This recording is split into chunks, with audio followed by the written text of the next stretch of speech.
Off the coast of Uruguay, near the port of Montevideo, lies one of the most mysterious and dangerous Nazi warships from World War II, the Admiral Graf Spee. This is the wreck of the Graf Spee, lying on the seafloor just 65 feet under the South Atlantic. Rusted from the passage of time and covered completely in silt and barnacles, no one could have expected that this long-forgotten vessel hid such dark secrets. What started as a simple expedition to uncover artifacts turned into one of the strangest discoveries made out in the seas. One thing is certain. What divers found inside the sealed compartments of the Graf Spee will leave you completely stunned. But before I reveal the shocking truth about the Graf Spee, we must first talk about why this specific ship was so important that the Allied forces hunted it across the seas as if their lives depended on it. Birth of a legend. Admiral Graf Spee was a terror on the sea. It prowled like a shadow, huge, fast, and packing some serious firepower. By the time the enemy saw it, it was too late. Fire and explosions awaited anything that came across this warship's path. And the secret behind it all was deception. Deception and lies. The Graf Spee was supposedly a pocket battleship, but from its very conception, the warship was meant to break rules. The keel of the warship was laid on October 1st, 1932.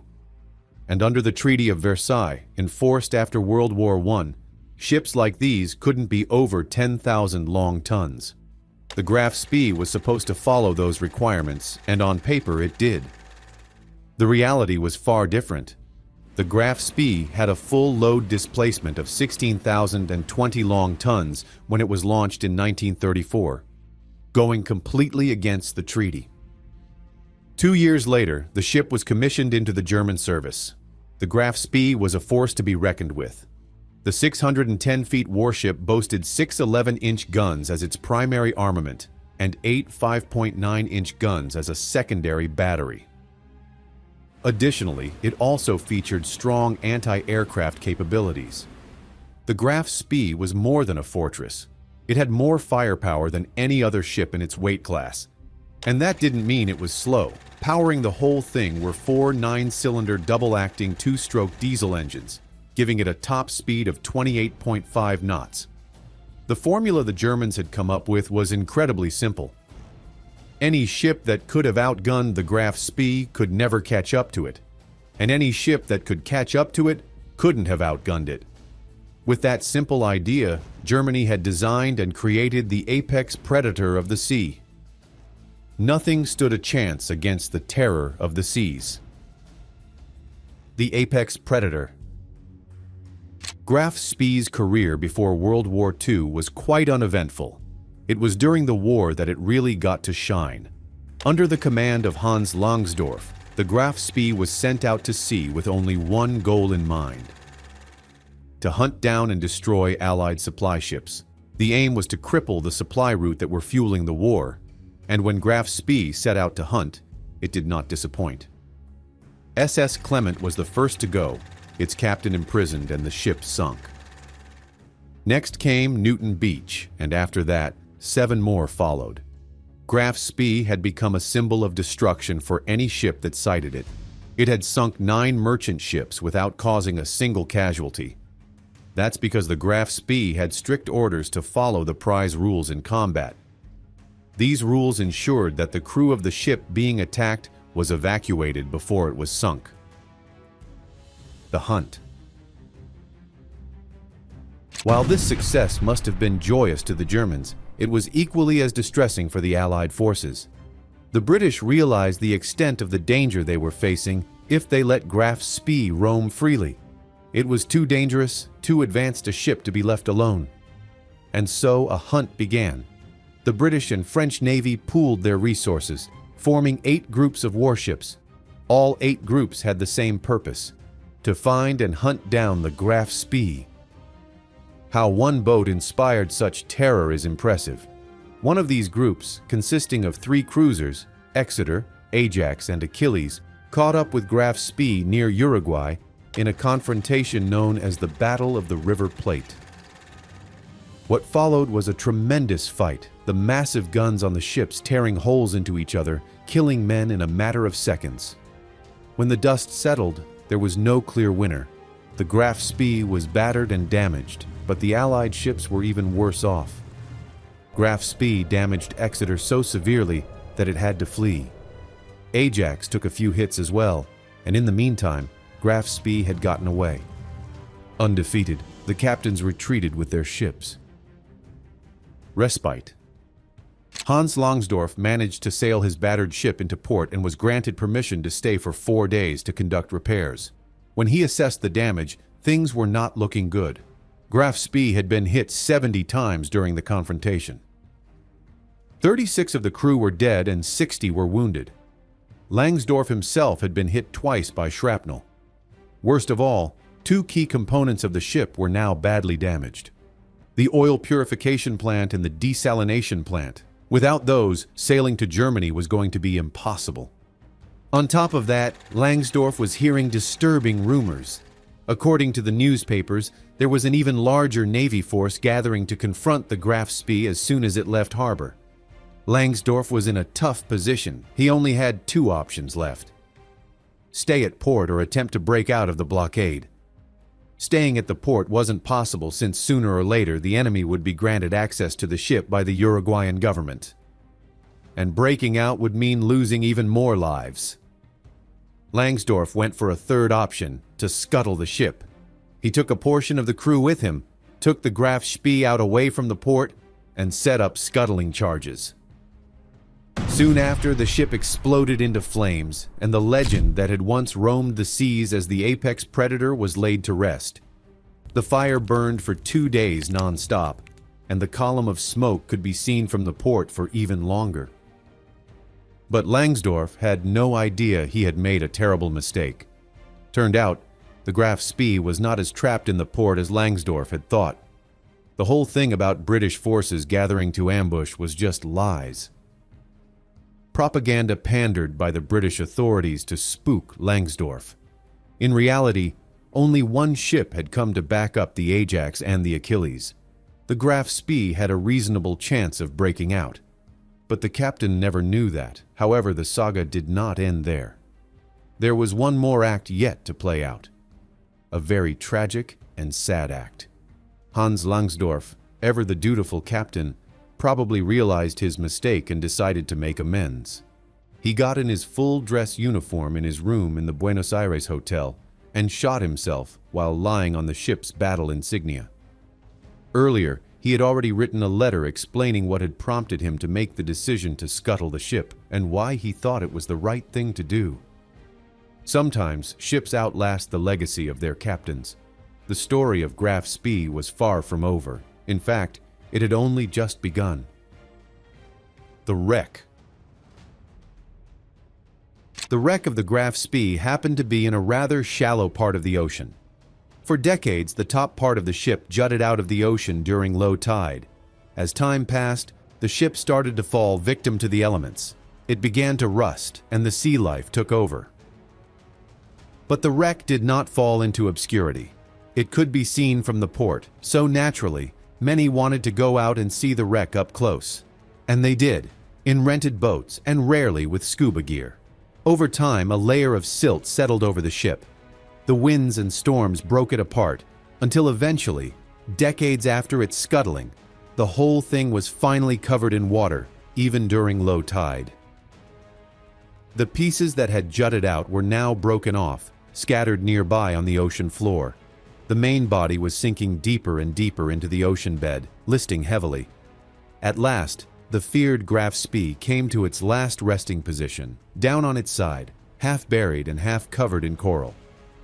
By all means, this should have been a fitting end to the legend. The curiosity. But instead of fading into the annals of history like many others, this Nazi warship began garnering even more attention. There was always a question that hung in the air for those who were interested in the history of World War II. And the question was simple. What secrets did the Graf Spee hide within its bowels? In answer were only more questions. What were the things the crew had left in there before scuttling it? Why had the captain chosen to scuttle the ship rather than abandon it? Graf Spee was, after all, one of the most important ships in the German Navy, and ever since it was sunk, no one had accessed those sealed vaults and chambers within it. The curiosity just won't go away. But little did they know that their curiosity would lead to discoveries that would blow their minds. A British inspection. The first ones to try to explore the Graf Spee were none other than the British. The Navy officials went in quietly, their main interest, the technology on board. They wanted to see how advanced the radar and fire control systems of the ship were, which had given the German Navy such an advantage during the war. The hope was to find some new tech that had survived the scuttling to maybe advance the technology Britain had. Britain was no stranger to reverse engineering German tech, and this was a golden opportunity. Unfortunately for them, the crew had been quite thorough in destroying everything important. After all, they were no amateurs. They knew that if any of this information fell into the enemy's hands, it would spell disaster. So when scuttling, they had destroyed anything and everything. And to top it off, they had spread all the ammunition around the ship before setting off the scuttling charges, just to really make sure everything was destroyed. The findings from the British expedition were never really made public. It was one of those hush-hush operations done in as much secrecy as possible. And since wartime records are still sealed in most cases, we will not know those findings anytime soon. A dangerous expedition. After the British had left, the Graf Spee nearly fell into obscurity. But legends don't die so easily. In the early 2000s, there were talks of an exploration mission. With the backing of private funders, local divers were being recruited to do an expedition to the wreck. The aim was to retrieve some of the artifacts buried within the ship. This mission was going to be tough. While the wreck was indeed in shallow waters, that didn't mean diving into it was going to be safe. The cloud of silt and dirt reduced visibility, while the strong ocean current made every movement more taxing on the body. But these divers knew these waters like the back of their hand. They were locals. They knew what they were getting into and were ready for it. The expedition took place in 2004, and it was every bit as challenging as expected. But the efforts were about to be worth it because what the divers found was enough to blow the minds of the experts around the globe. The first find of the expedition was the gunnery range, finding telemeter of the Graf Spee. It was a critical piece of equipment that allowed the crew to track the target and fire with precision. It must have played a key role in its last fight against the British ships. The massive piece was retrieved and brought back to the surface as a marvel of World War II engineering. But the more significant find turned out to be a Nazi memorabilia. The divers uncovered a 6'7" statue of an eagle bearing the Nazi swastika.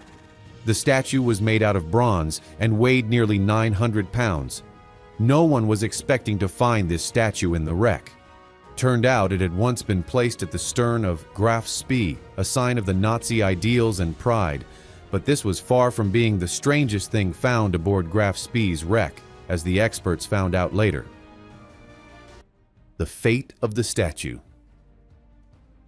The eagle statue became the center of controversy as soon as it was found. It made international news, and no one seemed to be able to figure out what to do with it. First, it was placed as an exhibit, but the public complained, saying it was glorifying Nazis. It was quickly taken off the display and placed in a warehouse. Since then, the statue has remained out of public sight.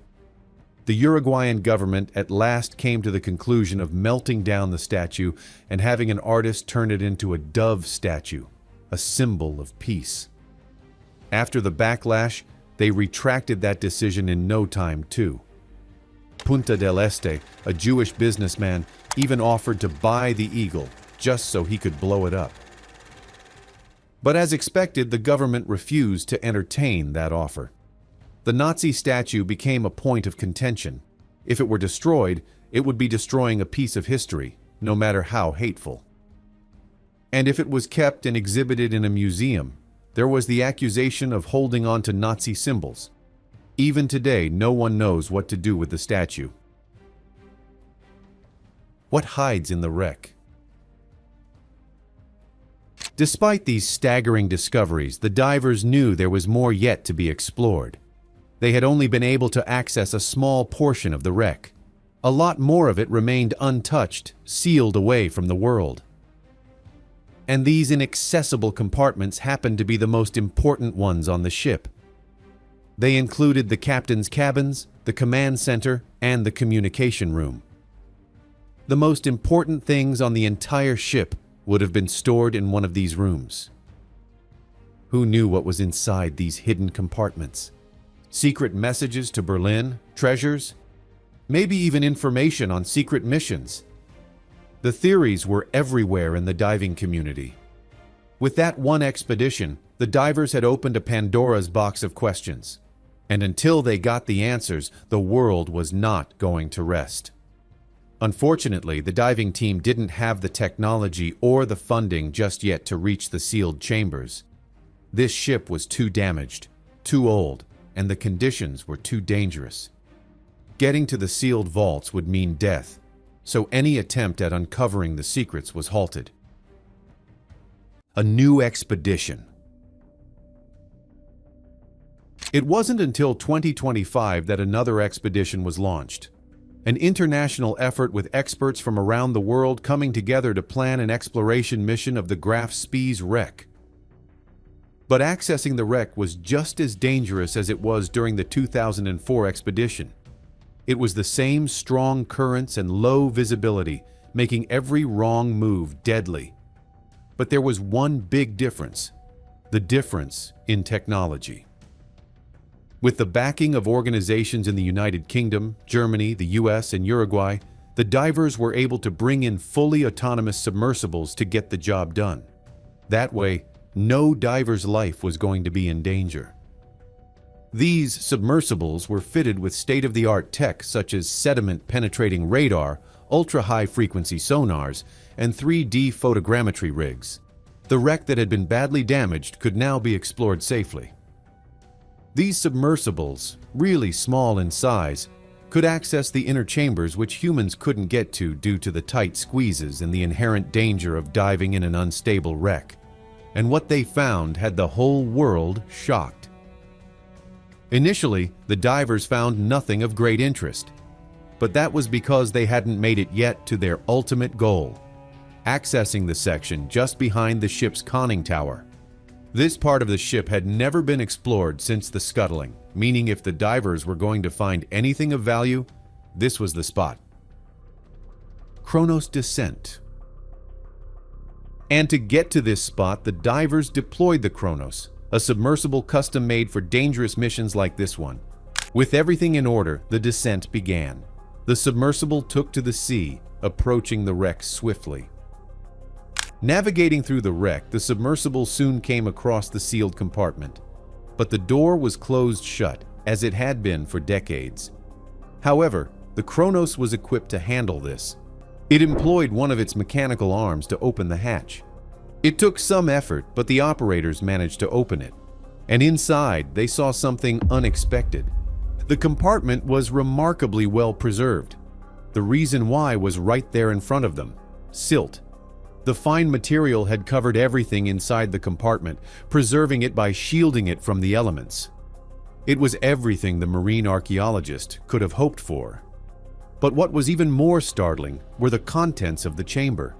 There was the usual stuff you would expect to find on a warship, like shelves, cabinets, and tables. But the attention of the operators was immediately drawn to one thing inside the room. It was a metal case, covered in silt, but still holding its shape. Could it be completely sealed even now? What did it contain? What valuable artifacts or documents could the captain and officers on the Graf Spee have kept within it? Those were all the questions that ran through the minds of the operators. And to get to the answer, they had to retrieve the locked box. Then came another surprise. The visibility was not great, but what the operators managed to see was an outline of the Nazi eagle insignia right there on the metal case. This case was definitely of German origins and probably contained something very, very important. The retrieval began soon after. The submersible was not up to such complex tasks, so it was sailed back. Divers then started planning a second dive, this time with the proper equipment needed to conduct a retrieval mission. Meanwhile, everyone was wondering about the metal case inside the ship. The divers counted a total of 3 weather-sealed storage trucks, and the vault they were found in was accessible only to the top officers during the ship's life. Not only that, but they were placed in such a way that they weren't easy to spot. Were they being hidden? If so, why? No one knew the answer, but soon they would find out. Retrieval. The sealed containers were brought to the surface through the combined effort of the whole diving team. It was no easy task, but it was done expertly and with practiced efficiency. Thankfully, no lives were lost in the process. With the trunks now in front of them, it was time to open them up. Mystery lingered all around the sealed trunks, and with just one hand movement opening the lid, it would all come to fruition. All those hours of diving into the dangerous waters were going to be paid off. And when the trunks were finally opened, it shocked everyone watching. None of the historians could believe their eyes at what they were seeing. As each one of the trunks was opened in a clean room, more and more pieces of World War II history began unfolding. Revelations. First, they took out paper documents kept within the trunks. The paper had been expertly preserved using oilcloth and sealed in a waxed enclosure, and on these papers were records and coded transmissions used by the Graf Spee's crew. Each piece revealed more and more about how the ship operated and how, in the pre-digital world, warfare was being conducted. But when these documents were read closely, they revealed even more shocking secrets. Some of the documents were marked with high-level codes, meaning they were for the eyes of the top brass. Several even had the insignia of Siegkriegsleitung stamped on them. These documents were going to be extremely valuable, not only for historians who could use them to piece together more of World War II's timeline, but also for collectors who would pay big bucks for these items. These documents included logs and guidelines for the ship to follow, outlining strategies during combat and navigation issued by the Nazi High Command. One tactic mentioned showed how the Graf Spee used to tail neutral-flagged cargo vessels in order to hide its radar signature. The documents also revealed that the Graf Spee had access to more information on enemy movements and better communication with Berlin than previously thought. Experts long believed the Graf Spee was most of the time issuing its own commands. But the documents showed that the ship was in touch with Berlin way more often. These documents challenged what we knew of the war. The history was changing in front of the experts' eyes. Many theories were confirmed, and many more were debunked based on these records. It was a treasure trove of information, but then again, that was by far the least interesting find the trunks contained. There were also some notebooks and papers containing the scribbles and thoughts of the officers aboard the Graf Spee. It was their personal opinions right there on paper, often showing discontent with the orders from the high command on the ship's movements and tactics. These notes showed that, after all, the sailors manning these seas were human beings. And they too had their doubts about the war and how it was being managed. It gave the wreck a human aspect, showing how, despite being a Nazi warship, the Graf Spee was once the home of many souls. Several of them died on board during the only battle the ship ever fought. The Enigma of the Seas. And now to the most interesting find of the bunch. 2 encryption machines similar to the Enigma machines used by the Germans. Only these ones were especially modified for the needs of the Graf Spee and naval communication. And that alone made them extremely unique. These machines were used by the Graf Spee to communicate with underwater submarines. The discovery of these machines sheds more light on how the warships and submarines communicated and planned out their attacks during World War II. With two of these custom machines at hand, cryptographers had just caught a new glimpse into the ingenuity used during World War II to run the naval war of Germany. And to top it all off, the divers also found a configuration sheet for the machines extremely well preserved, same as the other documents. Another landmark discovery in understanding World War II cryptography. With this configuration sheet, they could reconstruct the cipher cycles used back then. Ghost ships. But the surprises were not over yet. Many of the documents found in the trunks revealed something even more shocking. The officers had been talking about German vessels operating across the ocean alongside Graf Spee during the war. However, there were no such vessels recorded in the war records. That raised an important question. Did Germany have more vessels sailing the seas and hunting the Allied ships during the war than we are told? If so, shouldn't there be other records of those vessels being sighted or being tracked? To be honest, there should be. But the governments involved aren't very keen on making those records public. These logs from the Graf Spee are our only source for information on these mystery vessels for now. At least until more records are unsealed to confirm or deny the existence of these ships. All of this has been from just one chamber opened in the Graf Spee. Just one single chamber. Who knows what more lies hidden in the other unopened vaults? And judging by the significance of the finds, the other chambers could hold information and artifacts equally as valuable and historical in nature. This wreck could be hiding things that will change what we know of history. The Graf Spee is not done giving, and no doubt it won't stop providing more groundbreaking discoveries anytime in the near future, with so much yet to explore. With that, we are done for today. Why did the documents from Graf Spee conflict so much with what we know of World War II? Is the government trying to hide something? Let me know your theories in the comments down below. I would love to read them all. And while you are at it, be sure to like the video, share it, and subscribe to the channel. Until next time, goodbye and stay curious.